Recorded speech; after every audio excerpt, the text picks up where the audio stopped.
The simple technique I'm about to show you is a way to train your subconscious mind to track more of what you want and attract less of what you want.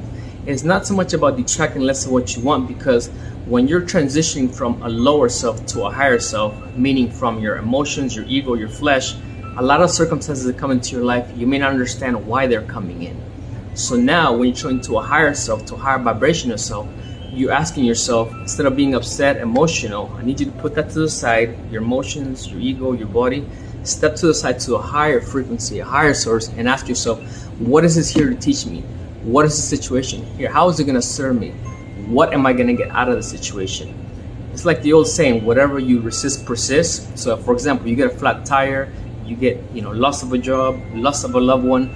Initially you're upset, you're hurt.